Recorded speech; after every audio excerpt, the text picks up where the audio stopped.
एक धागा, एक वेद और एक ही पूर्णिमा।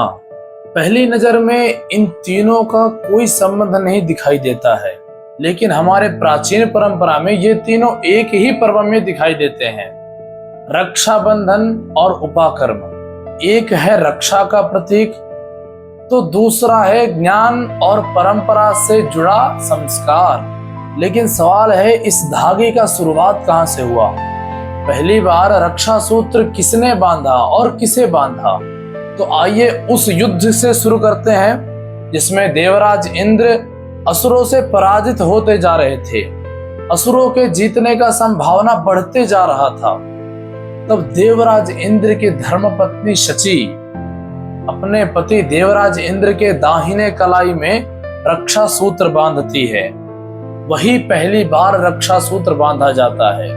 लेकिन यहाँ एक बात समझना बहुत जरूरी है, यह आज वाले भाई और बहन की राखी नहीं थी, ये था रक्षा सूत्र, अर्थात रक्षा और मंगल के भावना से बांधा जाने वाला सूत्र। इससे हमें यह तो समझ आता है कि रक्षा का भाव केवल भाई और बहन तक सीमित नहीं रहता है। रक्षा का अर्थ था किसी के मंगल की कामना करना, उसके कल्याण की कामना करना और उसके जीवन की रक्षा की प्रार्थना करना।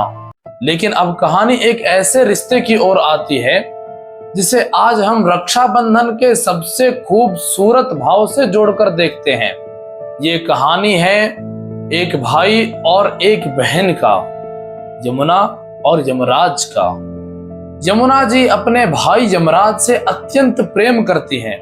वे चाहती हैं कि मेरे भाई मुझसे मिलने आए, लेकिन अपने कार्य में व्यस्त रहने के कारण यमराज आ नहीं पाए अपने बहन से मिलने के लिए। एक दिन यमराज अपने बहन से मिलने आते हैं। तब यमुना जी प्रेम पूर्वक अपने भाई का स्वागत करती हैं, उन्हें बैठा के भोजन कराती हैं, उनके माथे पर एक तिलक लगाती है और उनके दाहिने कलाई में रक्षा सूत्र बांधती है। अपने बहन के इतने प्रेम और सत्कार से यमराज अत्यंत प्रसन्न हो गए।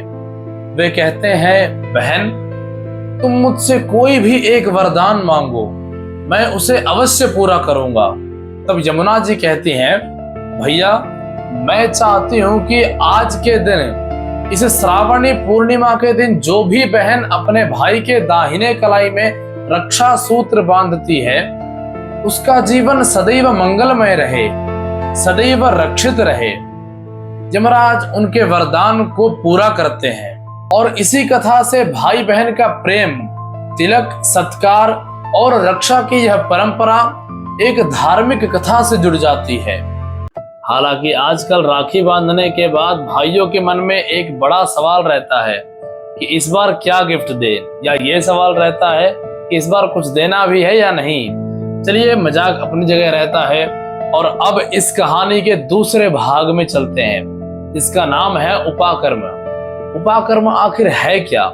सरल भाषा में समझे तो उपाकर्म वैदिक अध्ययन की परंपरा से जुड़ा एक महत्वपूर्ण कर्म है।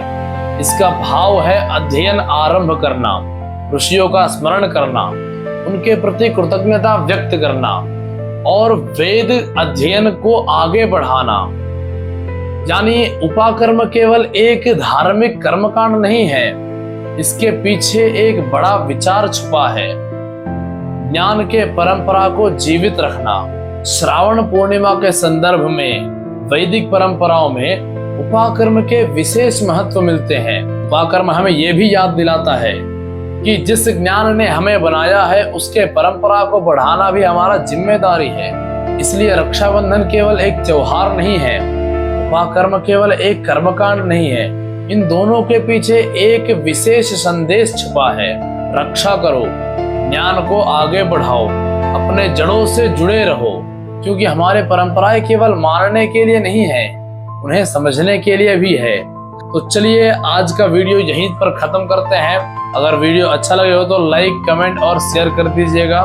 चैनल पर न्यू है तो सब्सक्राइब कर लीजिएगा जरूर। आपका बहुत बहुत धन्यवाद अभी तक देखने के लिए। जय श्रीमन नारायण।